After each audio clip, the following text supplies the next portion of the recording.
We're going to put together the lever lab. I want to walk you through some of the procedure.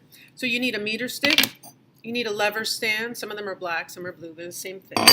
You need to grab some of the lever clamps from this box, and you're going to need some that look like this with a hanger on it and a little screw top here. So you need like 3 of these. Okay, so grab 3 out of the box. And then you need one that doesn't have one of the hanger things on it. Okay, this is just a knife edge clamp, and make sure they all have these little thumb screws on top. Okay, so once you grab those, what you want to do is you want to go get their masses. Some of them, some people have put little pieces of tape with the mass already on them, but if yours don't, like this one has it, this one doesn't, so if they don't have the masses already printed on it, go get a balance and get the masses of these clamps before you do anything else. The next thing you want to do is you need to find where the center of mass is for each meter stick. Now in theory it should be at the 50 centimeter mark, but that's not always, doesn't always work that way. So you want to take the clamp that has no hanger and slide it onto your meter stick. You want the thumb screw to be on the bottom for this part.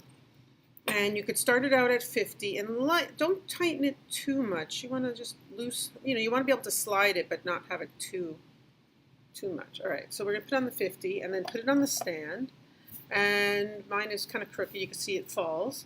So you need to get it to balance. Now, little motions should be enough to get it to balance.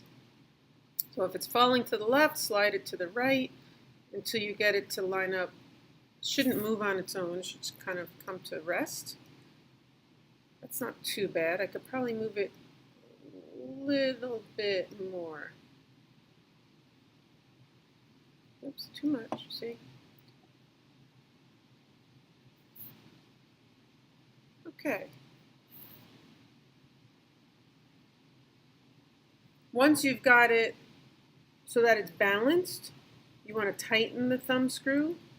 Not too much. You don't have to dig holes into the meter stick, but that should work. Okay. So now we've got that balanced. Now I want to now make a note of what is the reading. So this is actually at equilibrium at 50.15 centimeters. So you need to write that down, or I need to write that down, because knowing where the center of mass is very important. Now, on the guide sheet, you'll see there's 7 different trials. Now, you don't have to do repeated trials, but there's 7 different tasks.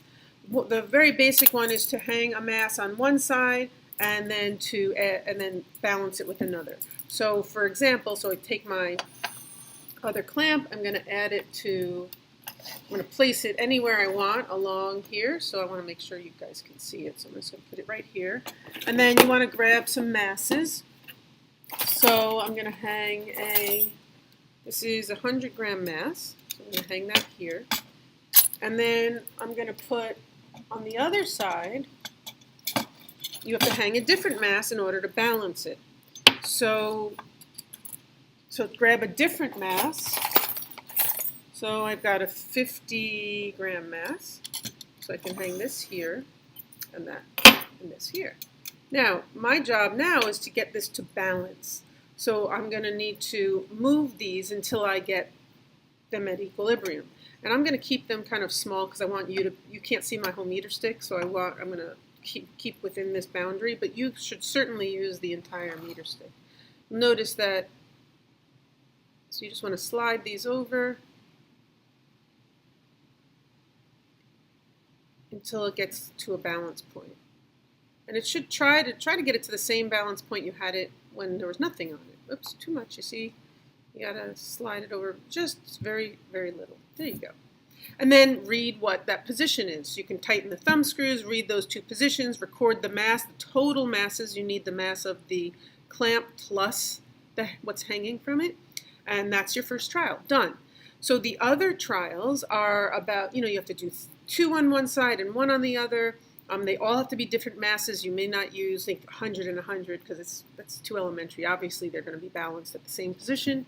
And You can, one of the other trials, or a couple of the other trials, you have to have nothing on one side and you have to offset, right? You can't be at your center of mass. So what you're going to do is you're going to move this center of mass over to some other, move the fulcrum over to some other position, and then find a position at which you get the meter stick to balance without anything on the other side. What is balancing out the meter stick? Well, the center of mass itself is what's pulling it down on the other side. And so you're going to, so you need to find a place where you can add mass and the meter stick balances with the center of mass pulling on one side and the added mass that you have on the other. Okay? So go ahead and run through those trials. There's also one I'm going to set up for you that's going to mimic a sine problem, as opposed, this is a typical seesaw problem. So we're going to set up a sine problem, and I think I'll set up a bridge problem for you so that you can analyze those as well. Run through these, record your results. You can do that right into your notebook. This is you can work together, but this is recorded individually. And you're going to have to do two things for me in terms of your analysis. One is you're going to probably have to do some sort of post-lab quiz / lab practical thing. And the second thing that I'm going to want you to do is, of course, write a CER for me. I'll post a link so that you can write that. So those are two things that you're responsible. I want you to make sure you understand what it is you're doing and how to do the calculations to support the rotational theory that we're discussing in class.